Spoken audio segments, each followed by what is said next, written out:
You know, if you've ever stared at a child's doodle on the fridge and thought, what is actually going on in their little mind? Well, you are in the exact right place. Welcome to today's Explainer. We're jumping straight into the incredible psychological science behind children's drawings, youth, and family dynamics. We're basing this on Kobi Avraham's absolutely fascinating book, Seeing and Feeling Beyond Colors, alongside some major clinical studies. So get ready, because we're going to learn how to interpret this completely unspoken, yet totally profound language. Okay, so here's our roadmap for today. We'll start with the secret language of drawing, establish some developmental baselines, decode the human figure, reveal those hidden family dynamics, unpack specific symbols and spaces, and finally, talk about building an emotional bridge. Let's get into it. Section 1. The secret language of drawing, decoding the unsaid. So long before a child actually has the vast vocabulary needed to articulate complex emotions, they're already expressing themselves through art. It just pours straight from their subconscious right onto the page. There's this quote from the text that perfectly frames what we're looking at today. Sometimes what a child does not say appears in the drawing space, in the space between line and color. It's like a vital bridge that helps us identify hidden distress, locate trauma, or even discover really deep internal strengths. Real quick, a brief ethical note. Because interpreting these drawings deals with highly sensitive emotional states, patient privacy is fiercely protected in our source material. So, all the drawings we're analyzing today are actually AI-generated. But don't worry, they are strictly modeled on typical clinical patterns observed over 20 years of real therapeutic work. Section 2. Stages of drawing development. Establishing the baseline. Before we can put on our detective hats and start decoding hidden meanings, we absolutely have to understand normal development. Context is literally everything here. A child's physical and cognitive maturation completely dictates what they can naturally put on paper. Like looking at ages 1 to 2, it's just pure scribbling.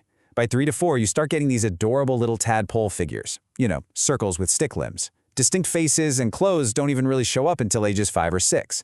And true attempts at realism? That doesn't happen until they're around 10. You can actually see this early progression super clearly. At the very beginning, a toddler's pure scribbling is just random freehand movement. Honestly, they just like moving the crayon.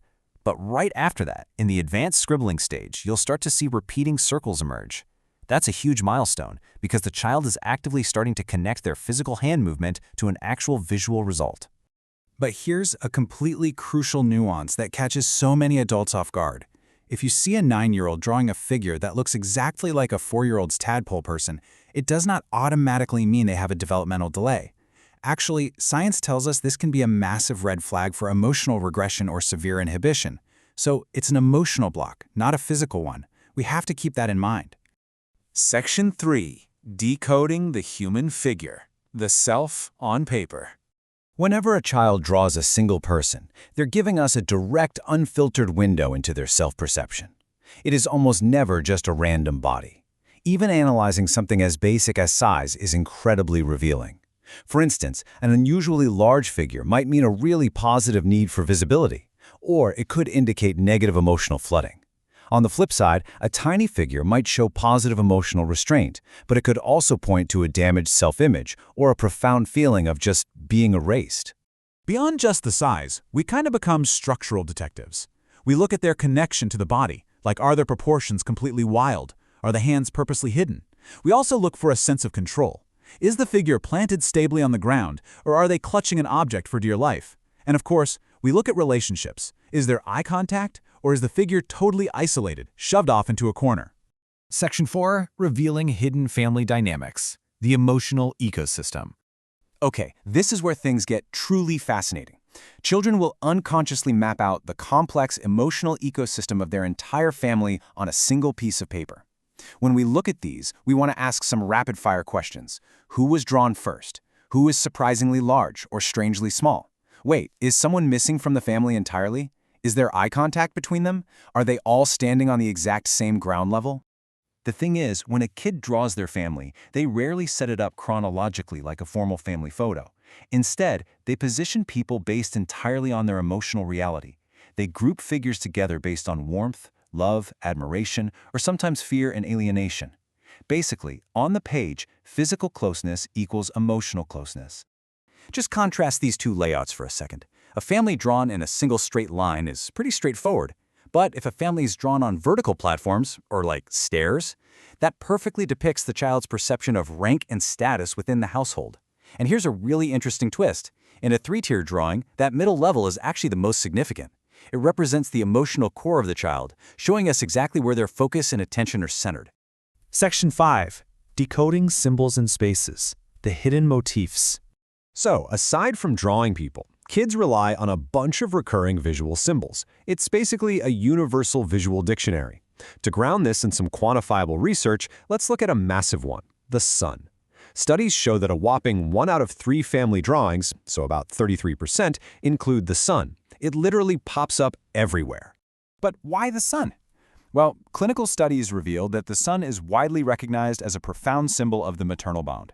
Think about it. It's the source of warmth, life, and light. How it's drawn is super telling. Is it large and smiling warmly right in the center?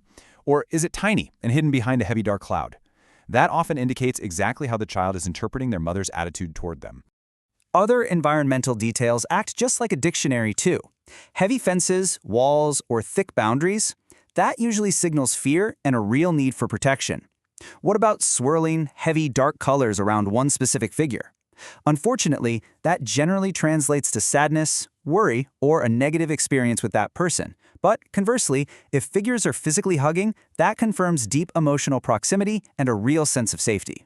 Section 6. Building an emotional bridge. Dialogue, not interrogation. So now that we know how to decode a bit of this hidden language, how do we actually use it ethically? We really have to remember that drawing is an emotional anchor for kids who just aren't ready to talk. It connects their vulnerable inner world to our adult world. The goal here is absolutely not to play armchair psychiatrist. It's to foster sensitive dialogue based on presence and trust. It must never, ever be used to corner or interrogate a child. As we wrap up this explainer, I want to leave you with this thought. The next time a child hands you a drawing, instead of making definitive judgments, try approaching it with just empathetic curiosity. Point to the paper and simply ask, where do you feel safest? The answer they give, found somewhere in that space between the lines and the colors, might completely change how you understand them. Keep looking closely, and thanks for exploring with us today.